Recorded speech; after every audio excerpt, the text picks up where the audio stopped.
औज़ुबिल्लाहि मिनश्शैतानिर्रजीम बिस्मिल्लाहिर्रहमानिर्रहीम। आप देख रहे हैं वारिस इलेक्ट्रॉनिक्स यूट्यूब चैनल और मैं हूं मोहम्मद वारिस।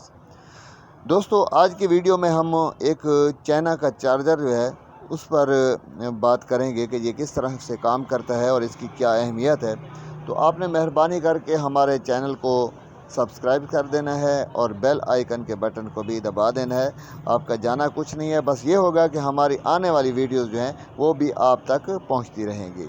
अच्छा, दूसरी बात यह है कि आपने हमारे चैनल को स्किप नहीं करना, पूरी वीडियो देखनी है ये जो अभी मैं बना रहा हूँ, क्योंकि इसमें बहुत सारी काम की बातें जो हैं वो आपके सामने आएंगी।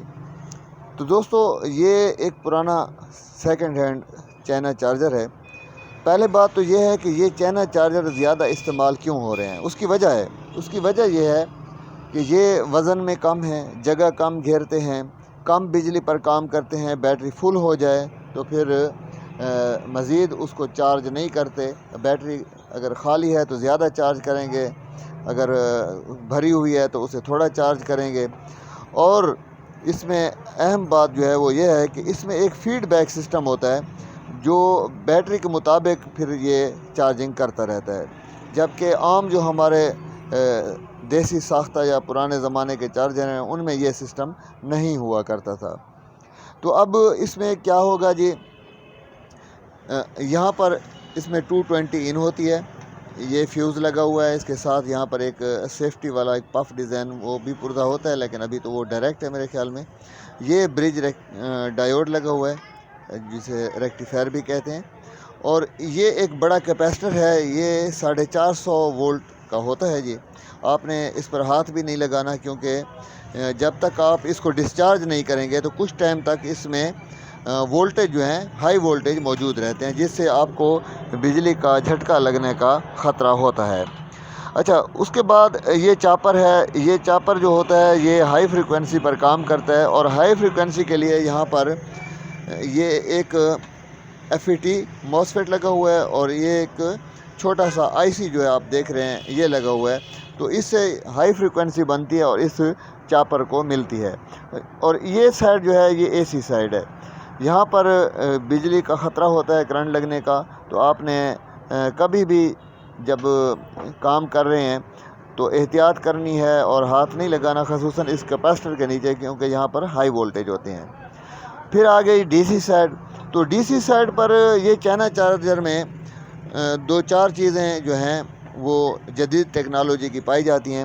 एक तो इसमें एक छोटा सा IC होता है जो इसका पंखा और लाइटिंग जो है उनको कंट्रोल करता है, यानी पंखा जब चार्जिंग होगी तो चलेगा, अदरवाइज़ नहीं चलेगा।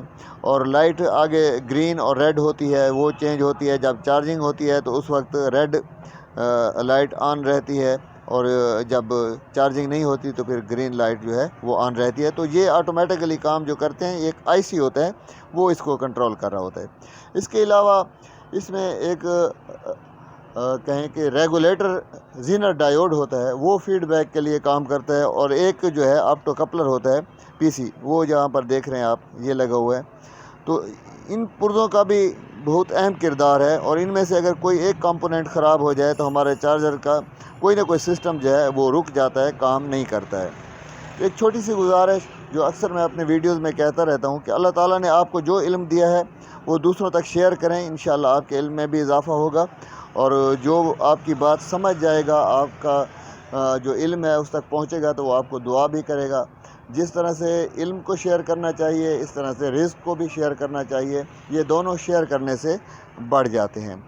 तो अब हमारा प्रोग्राम ये है कि नेक्स्ट जो वीडियोस होंगी उसमें हम इसके जो अहम कंपोनेंट्स हैं, जैसे मॉसफेट हैं, IC हैं, या ये जो चापर है या और चीज़ें हैं, तो इन पर हम एक अलग-अलग वीडियो बनाएंगे। उस वीडियो में हम क्या दिखाएंगे कि इनकी कारकर्दगी बताएंगे, इनको चेक किस तरह से किया जाता है, इसको तब्दील किस तरह से किया जाता है, और अगर ये एक कंपोनेंट नहीं मिलता तो उसकी जगह से दूसरा कौन सा कंपोनेंट होगा जो काम करेगा, और अगर मुमकिन हुआ तो उसकी मालियत यानी कीमत भी बता देंगे।